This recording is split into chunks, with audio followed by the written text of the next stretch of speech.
नमस्कार मित्रों, स्वागत है आपका सोनी एजुकेशन पर। मैं के सोनी वापस लेकर आए हम लोग हिंदी। और हिंदी में मित्रों हम लोग जो चर्चा कर चुके हैं, आपको ध्यान होगा हम लोग संधियां पढ़ रहे थे और संधियों के अंदर हम लोगों ने दीर्घ संधि के बारे में बात की थी और गुण संधि के बारे में बात की थी। मैं चाहता हूं कि हम लोग इस दीर्घ संधि के और गुण संधि के कुछ शब्दों को एज अ प्रैक्टिस यहाँ पर दोहराते हैं, ताकि आपका अभ्यास भी हो जाए और आपको सारी चीज़ें वापस रिकेप भी हो जाएं। चलिए, सवाल आसान ही होंगे जैसा कि हम लोगों ने चर्चा की है।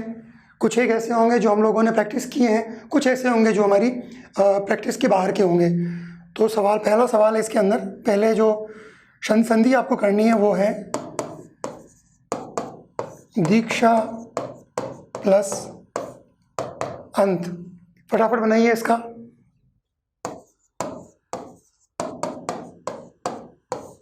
दीक्षांत। और आपको पता ही है कि हम लोगों ने चर्चा की थी, हम लोगों ने क्या चर्चा की थी कि दीक्षा उन नियमों, उन सिद्धांतों को या उस परिपाटी को कहते हैं जो गुरुकुल में प्रवेश करते समय उस बालक को या उस ब्रह्मचारी को धारण करने पड़ते थे। जैसे स्कूल कॉलेजेस में हम जाते हैं तो वहाँ पर कुछ नियम हमें फॉलो करने पड़ते हैं, वही दीक्षा है। और इसीलिए जब दीक्षा का अंत होता है यानी उसके बाद में हमें कॉलेज जाने की ज़रूरत नहीं रहती। अगला लिखिए,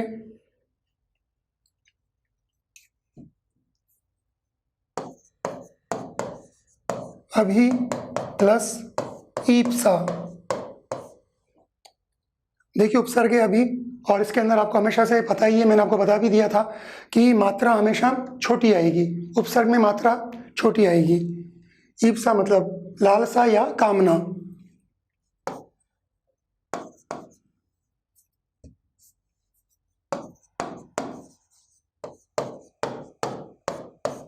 क्या सवाल बनेगा, क्या बनेगा इसका? अभीप्सा।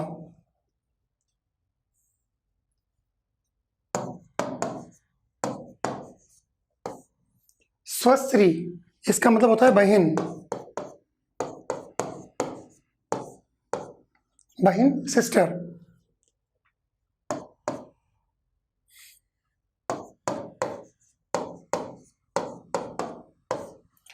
ऋजुता मतलब सरलता।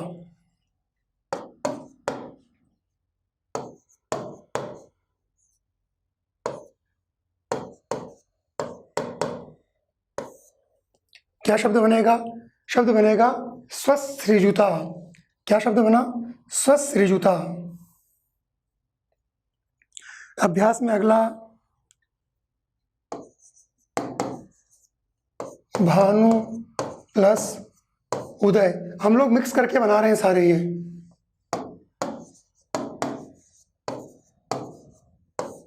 भानु प्लस उदय, भानुदय।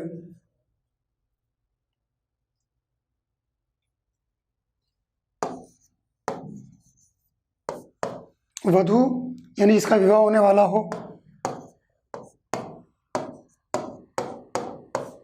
वधू में जो उमंगें होती हैं अपने विवाह को लेकर, भावी जीवन को लेकर, तो वधू और उमंग। क्या बनेगा शब्द?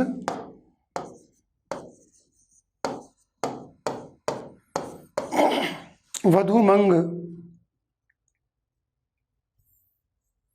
अगला है विधात्री। विधात्री मतलब विधाता, भगवान।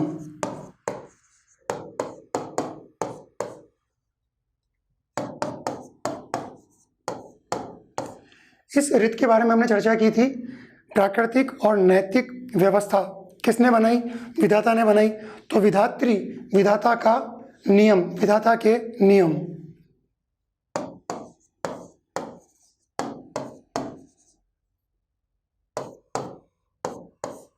शब्द बनेगा विधातृत्व। विधातृत्व।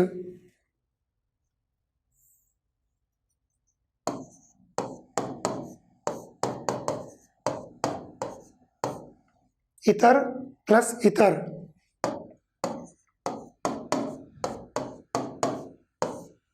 इतरेतर।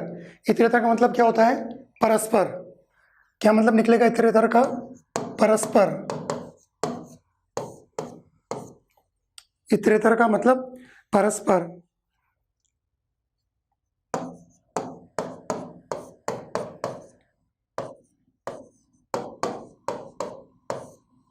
मंत्र उच्चारण, मंत्रों का उच्चारण,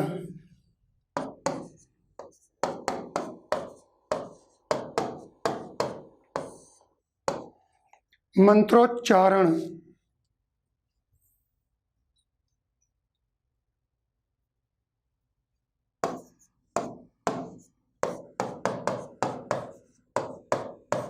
अगला शब्द है देव ऋण,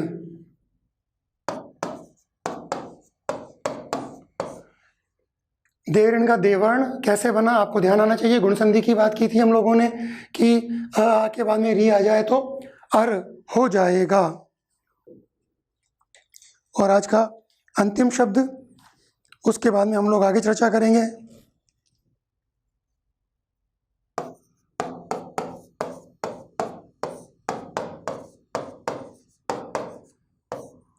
दलित कहते हैं जिस व्यक्ति को दबाया गया हो, दलित, और दलित का उत्थान।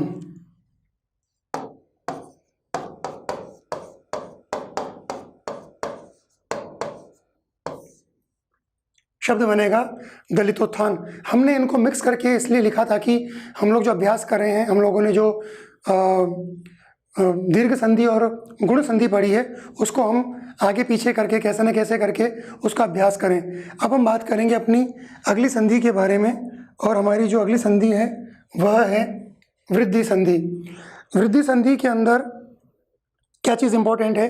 वृद्धि संधि के अंदर ये चीज़ इंपॉर्टेंट है कि जैसे गुण संधि में ए, ओ, अर, रपे हलंत ये बना था, जिन्हें आप गुण स्वर कह देते हैं संस्कृत के अंदर, ठीक उसी प्रकार जैसे हमने दीर्घ संधि की बात की थी, जिसमें आ, बड़ाऊ, बड़ाई और बड़ारी ये बनता है ना।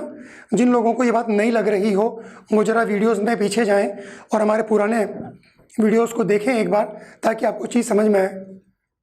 तो वहाँ पर दीर्घ स्वर बन रहा है परिणाम में। तो जब दीर्घ स्वर बन रहा है तो उसको आपने दीर्घ संधि कहा। जहाँ पर परिणाम में गुण स्वर आ रहा है वहाँ पर आपने गुण संधि कहा। और जहाँ पर अब क्या होगा कि आपने जो वर्ण लिए वो उनमें वृद्धि हो जाएगी। वृद्धि कैसे हो जाएगी? देखिए, जैसे आपने ऑब्लिक आ लिया, ठीक है, इसके बाद में A oblique I, A oblique आई ये लिया, या ओ ऑब्लिक औ लिया। अ के बाद पूर्व में तो अ या आ हो और पर में इनमें से कुछ भी हो, तो क्या होगा, इनके जो दीर्घ हैं वो रूप बन जाएंगे। यानी क्या बनेंगे इसमें परिणाम स्वरूप? आई बनेगा और औ बनेगा। चूंकि ये वृद्धि हो गई है स्वरों के अंदर, इसलिए आपने इस संधि को वृद्धि संधि कहा।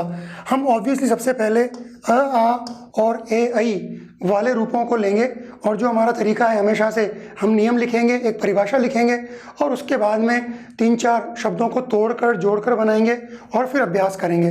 तो सबसे पहले हम लोग इसकी परिभाषा लिखें, और परिभाषा के लिए हम वृद्धि संधि की बात कर रहे हैं, और वृद्धि संधि में अ, आ के बाद में ए, ऐ उसका उल्लेख कर रहे हैं। मैं पहले सूत्र लिख देता हूं।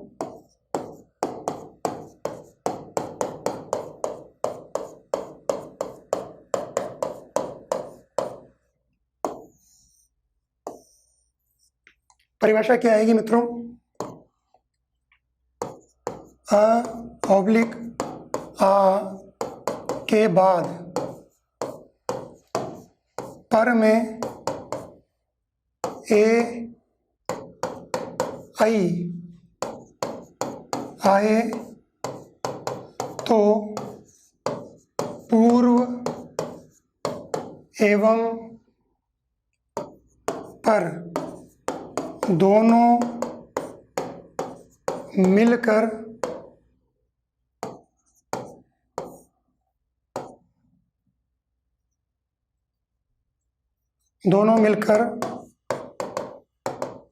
ऐ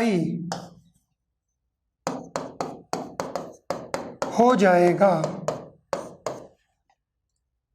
क्या है ये?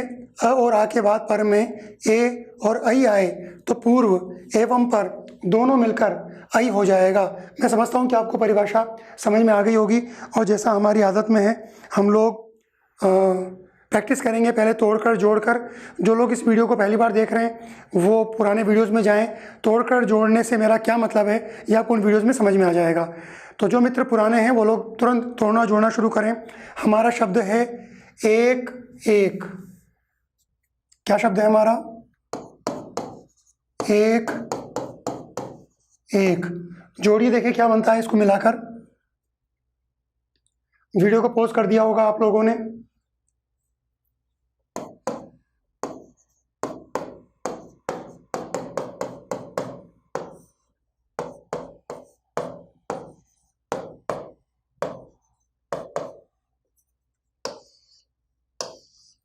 देखिए मित्रों, क को तोड़ा, क हलंत और ये निकला। इधर से ए को नीचे उतार लिया, पूर्व और पर में संधि होगी हमेशा। अ और ए पूर्व और पर दोनों मिलकर ऐ हो जाएंगे। ये क हलंत एज इट इज नीचे आ जाएगा। क हलंत में जब ऐ स्वर जुड़ेगा तो कई हो जाएगा। ठीक है, कई हो जाएगा। और इस ए और इस क को हमने छेड़ा नहीं था, तो ये ए और क शब्द क्या बना हमारा? एक कैक। मैं जानबूझकर उच्चारण थोड़ा सा खोल के करता हूँ ताकि आपका आपको उच्चारण समझ में भी आए, और आप अगर उच्चारण सीखना चाहें तो आप उच्चारण को सीख भी सकें।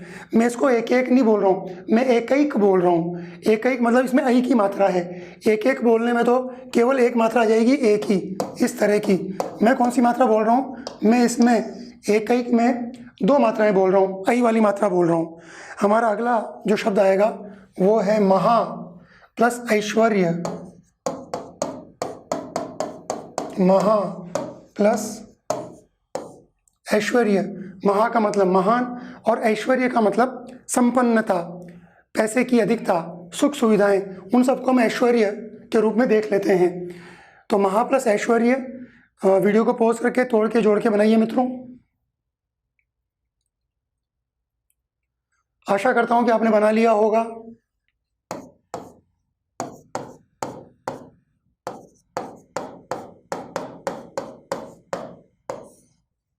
देखिए नियम क्या कह रहा है हमारा? नियम कह रहा है कि आ के बाद में अगर ऐ आ रहा है, आ के बाद में अगर ऐ आ रहा है तो क्या हो जाएगा? ऐ हो जाएगा।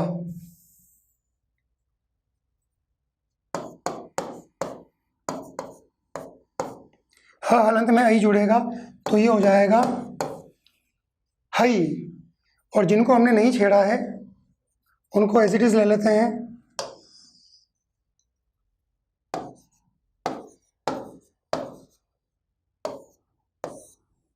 क्या शब्द बना?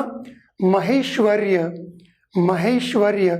जल्दबाजी से ना बोलें, जब अभ्यास कर रहे हो, जब प्रैक्टिस कर रहे हो तो उसको धीरे धीरे बोलो ताकि आपका उच्चारण सही हो, आपका तलफ्फुज अच्छा हो। अगला शब्द है हमारा दीर्घ। दीर्घ मतलब बड़ा।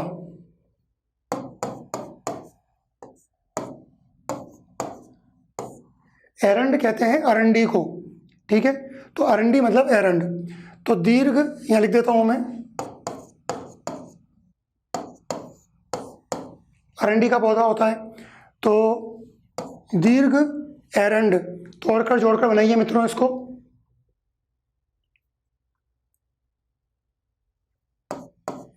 उम्मीद करता हूं बनाया होगा। गौर से देख लो, हमने केवल इस रेफ के साथ में घ को लिया है, रेफ के साथ में घ को। तो रेफ के साथ में घ को हलंत कर दिया तो स्वर अलग हो जाएगा।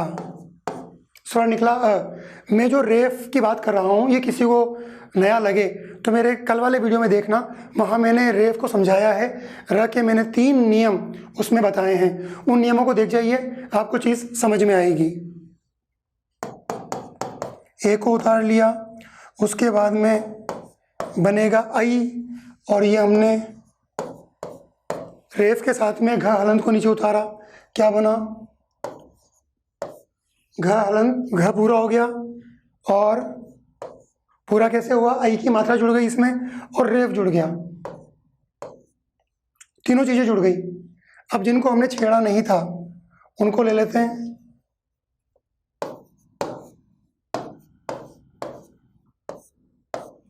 क्या शब्द बना?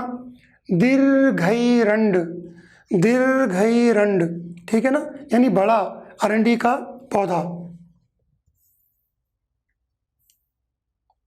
अगला शब्द जो हम तोड़ और जोड़कर बनाएंगे वो ले लीजिए, बहुत प्यारा शब्द है।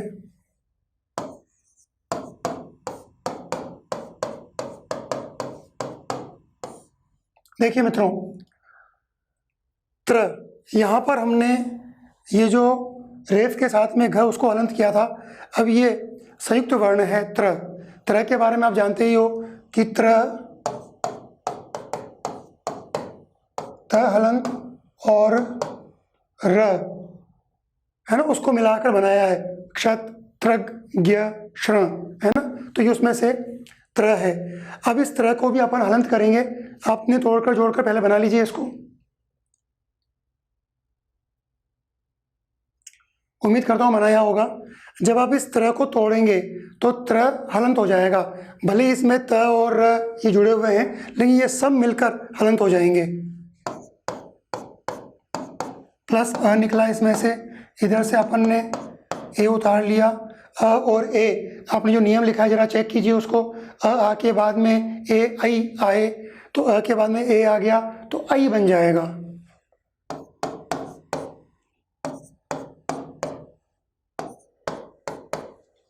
त्रयी। और जिनको हमने छेड़ा नहीं था उनको उतार लेते हैं।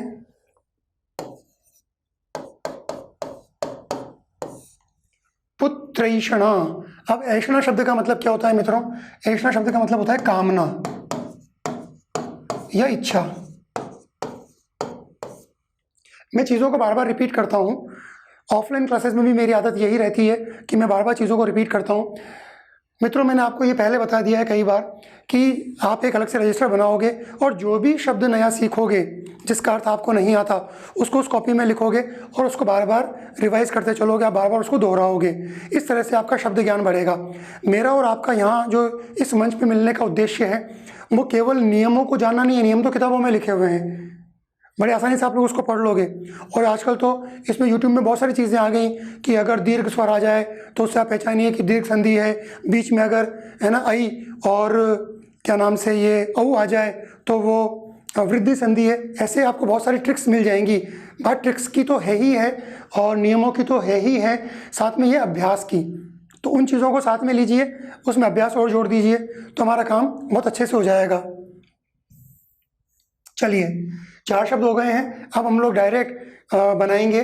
और आप में से जो भी व्यक्ति अभी भी चाहता है कि मैं डायरेक्ट ना बनाऊं, मैं तो तोड़ जोड़ कर बनाऊं, तो आप वीडियो को पॉज करते जाएं और अभ्यास करते जाएं।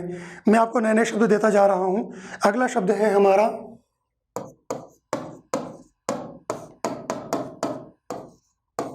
सदा और एव।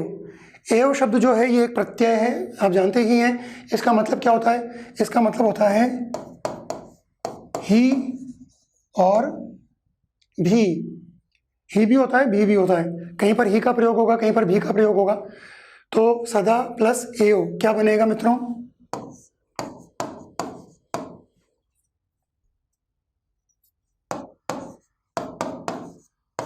सदैव। वह सदैव अभ्यास करता है, जो भी पढ़ता है उसका अभ्यास करता है। सदैव, सदा ही, हमेशा ही, वो हमेशा ही अभ्यास करता है, ठीक है ना, सदैव।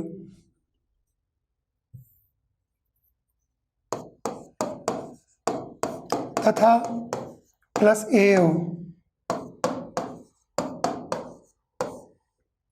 तथैव। तथा प्लस एव, तथैव। मत प्लस ऐक्य। मत यानी हमारा वोट, और ऐक्य, ऐक्य मतलब एकता। मत का मतलब वोट भी होता है और मत का मतलब क्या होता है? हमारी विचारधारा। जैसे मान लीजिए हम ये कहें कि गुप्त काल को स्वर्ण काल माना जाए, है ना। इतिहास में बड़ा कॉमन क्वेश्चन है, इसलिए मैंने उदाहरण लिया है। गुप्त काल को स्वर्ण काल माना जाए। अब इतिहासकार क्या करेंगे, इतिहासकार कुछ तो ये मत रखेंगे कि गुप्त काल को स्वर्ण काल माना जाए, कुछ लोग इसका विरोधी मत रखेंगे, विरोधी विचारधारा रखेंगे, उनका दृष्टिकोण भिन्न होगा और वो क्या कहेंगे, वो कहेंगे कि नहीं, गुप्त काल स्वर्ण काल नहीं था। ठीक है, तो जो लोग ये मानते हैं कि गुप्त काल स्वर्ण काल था, ऐसा मानने वाले बहुत सारे इतिहासकार हैं, उन सबके मतों में क्या हो गया, ऐक्य हो गया, एकता हो गई, है ना। वो जो मानते हैं कि गुप्त काल स्वर्ण काल था, उसको मानने वाले 10-20 अगर इतिहासकार हैं, तो उन 10-20 इतिहासकारों में क्या मिलेगा, मतैक्य मिलेगा, मतों में या विचारधारा में समानता मिलेगी। वो जो नहीं मानते वो तो विरोधी मत वाले हो गए, तो मतैक्य।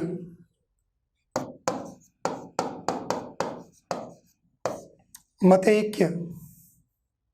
अगला शब्द लीजिए दोस्तों, अगला शब्द बहुत प्यारा शब्द है मित्रों,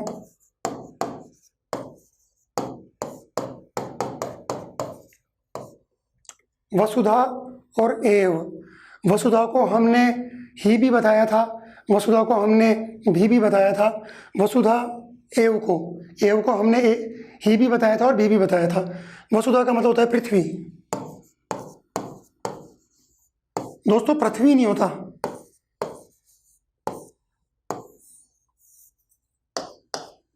पृथ्वी नहीं होता है, ये क्या होता है, पृथ्वी होता है ना। पृथ्वी नहीं होगा, पृथ्वी होगा। तो वसुधा का मतलब क्या हो गया, पृथ्वी हो गया। और शब्द क्या बनेगा इससे, वसुधैव।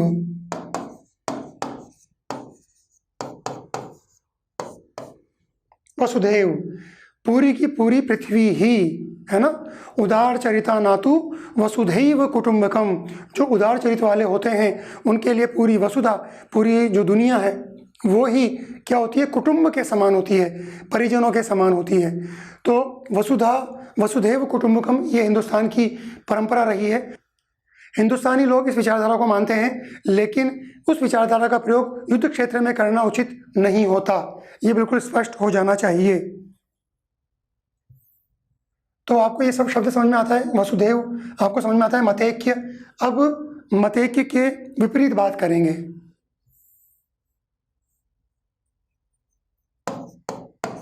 शब्द है जन प्लस एकता। जन प्लस एकता क्या बनेगा,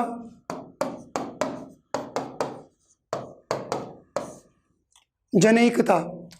मतैक्य में तो क्या था, मतों के अंदर समानता थी, और यहाँ पर जनों में एकता है, मतलब लोगों में एकता है, जनैकता। जैसे आज हिंदुस्तान, चाहे कोई भी वर्ग, कोई भी संप्रदाय, कोई भी जाति के लोग हिंदुस्तान में रहते हों, भारत में रहते हों, वो सब लोगों में एकता है। हम लोग चाहे कुछ भी कर लें, आपस में हम लड़ मड़ लें, लेकिन जब भी देश के ऊपर कोई बात आती है हम सब लोग एक हो जाते हैं। तो मूलतः हम लोगों में क्या है, जनैकता, लोगों में एकता है।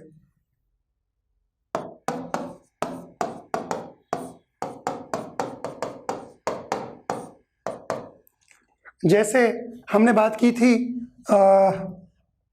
पुत्र ऐषणा की, अभी बात आ गई वित्त ऐषणा की। वित्त मतलब पैसा, वित्त की कामना, पैसे की कामना आज के भौतिकवादी युग में सबको है।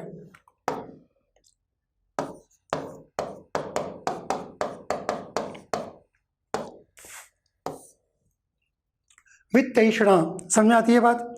अगला शब्द लेंगे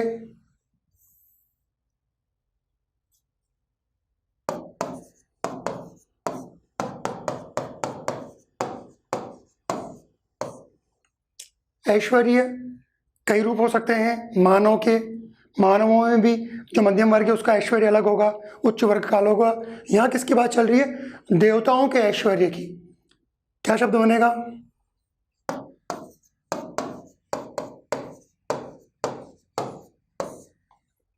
देवैश्वर्य। देवैश्वर्य, है ना।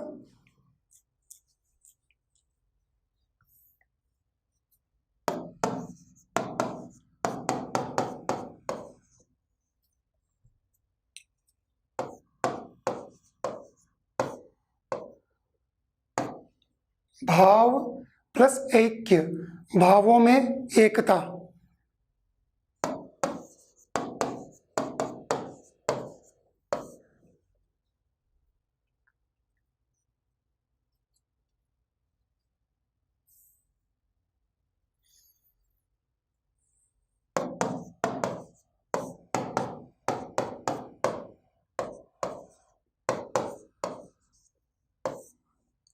स्व यानी स्वयं का, और ऐच्छिक यानी इच्छा पर आधारित।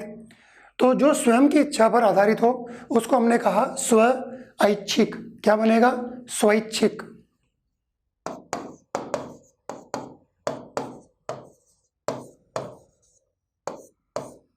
स्वैच्छिक, खुद की इच्छा पर।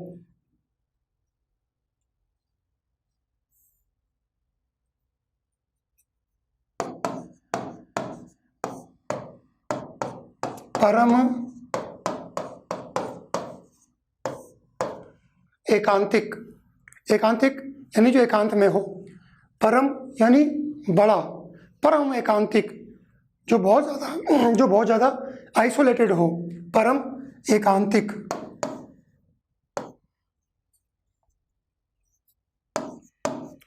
परमैकांतिक,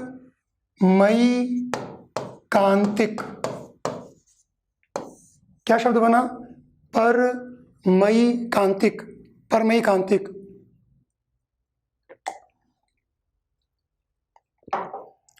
मित्रों, यहाँ पर हमने बात की थी ये आई से बनने वाले शब्दों के बारे में।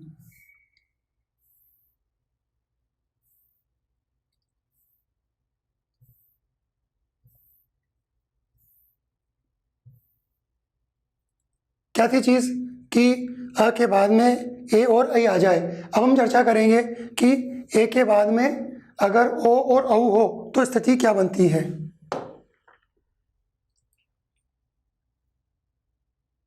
अ ऑब्लिक आ, इसके बाद में ओ ऑब्लिक औ ये आ जाए तो क्या बनेगा? औ बनेगा। ये तो हो गया हमारा सूत्र। और परिभाषा क्या है कि अ ऑब्लिक आ के बाद पर में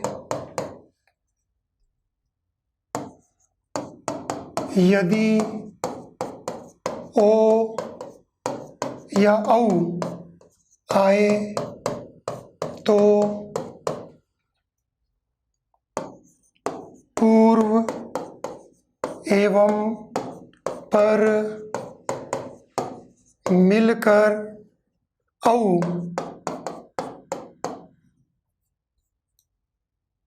हो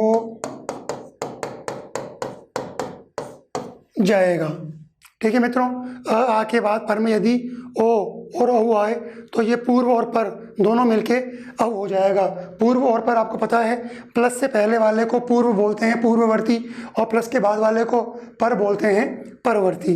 अब हम इसके उदाहरण तोड़ तोड़ कर और जोड़ जोड़ कर बनाएंगे। पहला शब्द जो मैं आपको दे रहा हूँ, परम प्लस औषध। परम मतलब श्रेष्ठ, औषध मतलब दवाई, दवा है ना। परम प्लस औषध। वीडियो को पॉज कीजिए, तोड़कर जोड़कर बनाइए।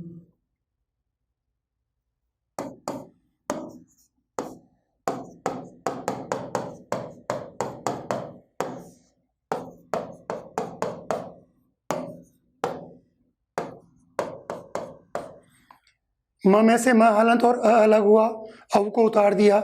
म हलंत और अ और औ बन के औ बन गया। म हलंत में औ जुड़ गया तो मऊ हो गया, मऊ। औ का जो चरण होता है वो अ और उ जैसा होता है, औ अ उ। इधर से हमने पर को नहीं छेड़ा था, इधर से हमने शद को नहीं छेड़ा था, तो पर मऊ शद।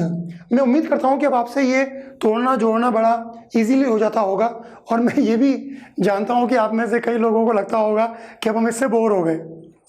कोई बात नहीं दोस्तों, अगर बोर भी हो रहे हो तो भी हो जाओ, लेकिन सबसे इम्पोर्टेंट चीज़ ये है कि अगर आपने ये प्रैक्टिस बनाए रखी तो आप यकीन मानिए जिस दिन अपना हिंदी का कोर्स ख़त्म होगा उस दिन आपको समझ में आ जाएगा कि ये जो मेहनत आपने की है इसने आपको कितने मतलब चमत्कारिक परिणाम दिखाए हैं। एक बार मेरी बात पे यकीन कीजिए कि तो जोड़ तोड़ करते रहिए। कोर्स के एंड में फिर आपके खुद के उद्गार मुझे बता देंगे कि हम लोगों ने मिलकर क्या चमत्कार किया है। अगला शब्द है जो तोड़कर जोड़कर बनाना है आपको, जल प्लस ओक। ओक का मतलब होता है घर, स्थान।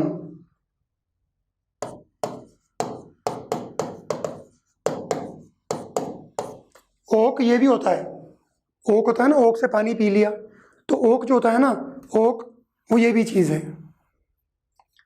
मैंने ये तोड़कर जोड़कर फटाफट, आशा करता हूँ मनाया होगा मित्रों। ल हलंत अ और ओ मिलकर बना औ। ल हलंत लौ। ज को छेड़ा नहीं था, क को छेड़ा नहीं था। जलौक, जलौक जल का स्थान। और वैसे अगर हम इतिहास में जाएं तो सम्राट अशोक के एक पुत्र का नाम जलौक भी मिलता है। अगला शब्द है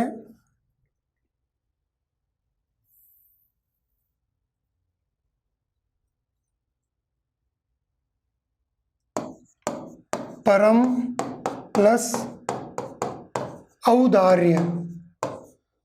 अभी हमने बात की थी परम प्लस ऐश्वर्य, तोड़िए और जोड़िए।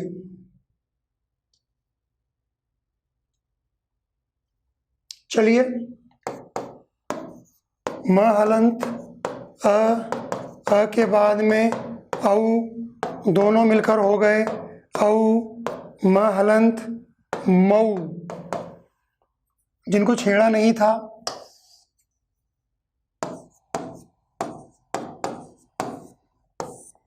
शब्द क्या होना? परमौदार्य, परमौदार्य। अगला शब्द भी कोई बढ़िया सा लेते हैं।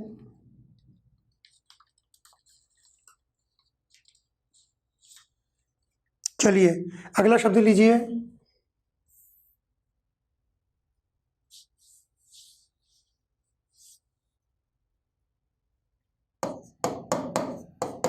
जल प्लस ओघ, जल प्लस ओघ। ओघ किसको कहते हैं? प्रवाह को ओघ कहते हैं, प्रवाह को। तोड़िए और जोड़िए।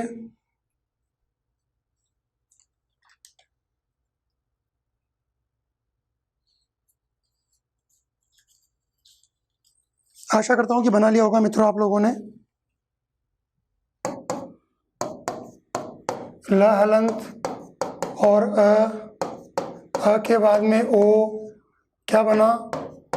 औ। ल हलंत लौ।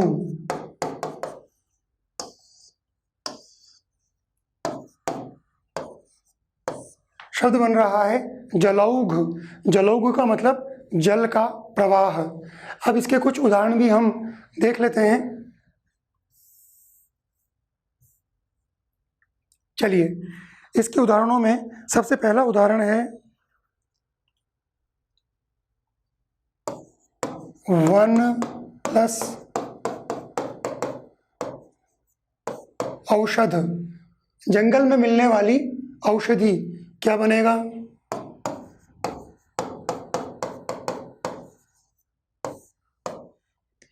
बनेगा सवाल वनौषध, है ना? जंगल में बनने वाली है, जंगल में मिलने वाली औषधि। देव प्लस औदार्य। औदार्य कहते हैं उदारता को। औदार्य शब्द का मतलब क्या है?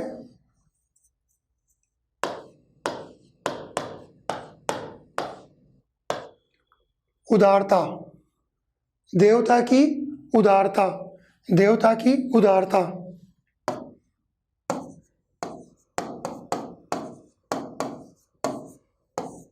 क्या शब्द बना? देवौदार्य। क्या बोलेंगे इसको? देवौदार्य।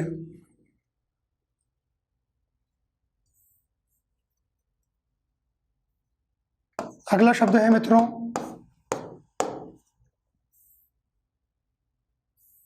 महा प्लस ओज। देखो, इसको बना तो लेंगे ही सही, पहले हम चर्चा कर लें कि ओज क्या होता है। देखिए मित्रों, मेरा उद्देश्य यह है कि मैं आपको बीच बीच में कुछ नए शब्द और नए शब्दों के बारे में उससे जुड़ी हुई जानकारी अगर देता हूँ तो इससे फ़ायदा क्या होगा, इससे आपको हिंदी भाषा को समझने में, हिंदी साहित्य को समझने में और हिंदी विषय का आपकी जानकारी में वृद्धि होगी। ओज क्या होता है? ओज का वैसे मतलब तो ऊर्जा है कि बड़ा ओजवान व्यक्ति है, चेहरे पे बड़ी चमक है उसके, है ना, बड़ा तेज है। जब भगवान बुद्ध ने वो अपने सारथी के साथ में निकले तो उन्होंने एक वृद्ध को देखा, फिर उन्होंने एक बीमार को देखा, कुष्ठ रोगी को, उसके बाद में उन्होंने मृत शरीर को देखा, मृतक को, और फिर उन्होंने देखा एक योगी, बड़ा ओजपूर्ण, बड़ा प्रसन्न, चेहरे पे जिसकी आभा चमक रही थी। ठीक है, तो ओज का मतलब क्या हुआ? आभा, चमक, है ना। अब ओज साहित्य में, हिंदी में एक गुण भी होता है। 3 गुण वो तो आप जानते ही होंगे कि सत्व गुण, रजोगुण और तमोगुण, 3 गुण वो अलग हो गए। 3 गुण साहित्य में होते हैं, वो क्या होते हैं मित्रों? वो होते हैं प्रसाद गुण, माधुर्य गुण और ओज गुण। प्रसाद गुण वहाँ होता है दोस्तों, प्रसाद गुण को हम वहाँ रखते हैं जब किसी वाक्य का कोई अर्थ, जो कविता का है या कोई भी साहित्य है, उसका अर्थ पढ़ते ही समझ में आ जाए तो आप उसे कहोगे प्रसाद गुण, सहज मामला आ गया, है ना। जैसे मान लीजिए कोई पंक्ति ये कहती है कि प्रत्येक आदमी मेरे सामने एक जूता है, तो समझ में आ गया कि वो प्रत्येक आदमी को जूता समझ रहा है, पढ़ते अर्थ समझ में आ गया। माधुर्य गुण कहाँ होता है? माधुर्य गुण वहाँ होता है जहाँ मधुरता की बात होती है, कोई प्रकृति का चित्रण हो, कोई नायिका का चित्रण हो, कोई प्रेम प्रसंग हो, है ना, प्यार मोहब्बत की जहाँ चर्चा हो, जहाँ मधुरता का भाव हो, वहाँ उस साहित्य में वो कौन सा गुण कहलाएगा? वो कहलाएगा माधुर्य गुण। और जहाँ युद्ध की बात हो, तेज की बात हो, वीरता की बात हो, आपने सुना जैसे मैंने वीरता तेज की बात की, मेरे आवाज़ में जोश आ गया, तो उस साहित्य में भी जोश होगा, तोड़ देंगे, फोड़ देंगे, आग लगा देंगे, काट डालेंगे, मार डालेंगे, इस तरह की चीज़ें। तो ओज का मतलब क्या हुआ? ओज गुण का मतलब ये हुआ जहाँ पर वीरता की, युद्ध की और अपने तेज की, इसका प्रसंग हो। अब किसी व्यक्ति में ओज महान रूप में हो, ज़्यादा हो, तो क्या बनेगा शब्द? महा प्लस ओज, और इसका मिलके शब्द आपने बना लिया होगा, मैं उम्मीद करता हूँ, महोज। महोज, है ना, बहुत सारी ऊर्जा वाला व्यक्ति, बहुत सारी ताकत वाला व्यक्ति। अगला शब्द है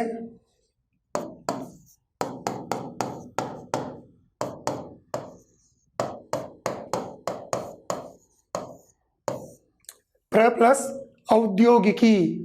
औद्योगिकी मतलब उद्योग से जुड़ी हुई बात, प्र मतलब विशिष्ट, है ना, विशिष्ट बात है जो उद्योग से जुड़ी हुई है। शब्द आप समझ ही गए।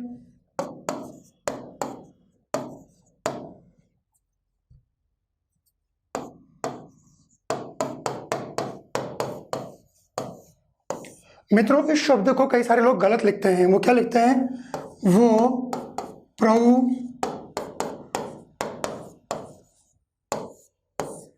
प्रौद्योगिकी लिख देते हैं, प्रौ लिख देते हैं। तो ये जो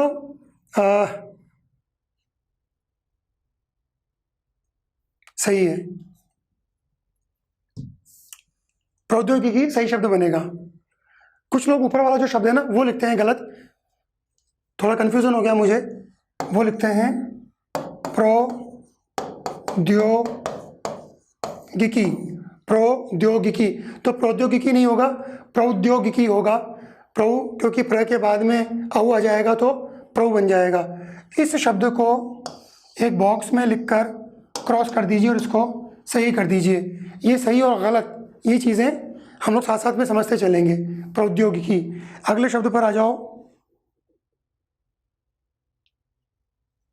अगला शब्द बहुत प्यारा शब्द है,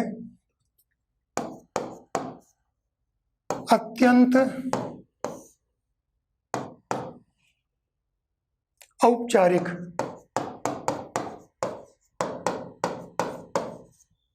अत्यंत औपचारिक, जो व्यक्ति बहुत ज़्यादा औपचारिक है, अच्छा जी, हाँ जी, मुस्कुराना भी नहीं, ठीक है, ओके, गो, आओ जाओ, कोई फ़र्क नहीं पड़ता, बिल्कुल औपचारिक है वो, है ना। उसमें आत्मीयता का भाव नहीं है, बिल्कुल मशीन की तरह हो गया है वो इंसान। तो जो बहुत ज़्यादा औपचारिक होगा, शब्द क्या बनेगा?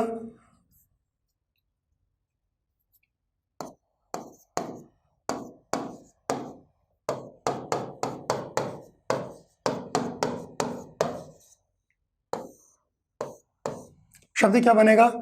अत्यंतौपचारिक, अत्यंतौपचारिक।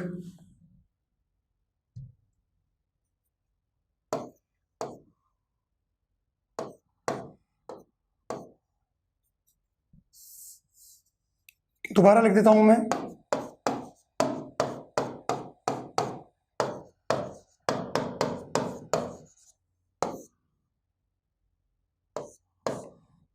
अत्यंतौपचारिक, अत्यंतौपचारिक। अगला शब्द है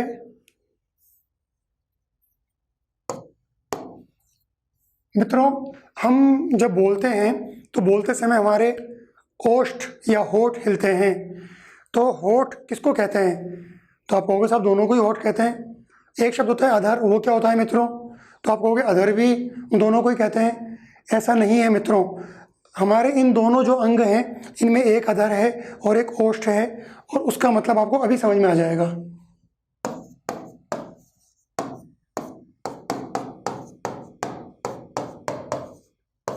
क्या शब्द बना? अधर प्लस ओष्ठ। देखो दोस्तों, ऊपर वाला होठ लटका रहता है, अधर है ये, तो ऊपर वाले होठ को क्या कहेंगे? अधर कहेंगे। और जो नीचे वाला है थोड़ा मोटा होता है ये, इसको हम क्या कहेंगे? इसको हम ओष्ठ कहेंगे। जोड़कर आपने बना दिया होगा।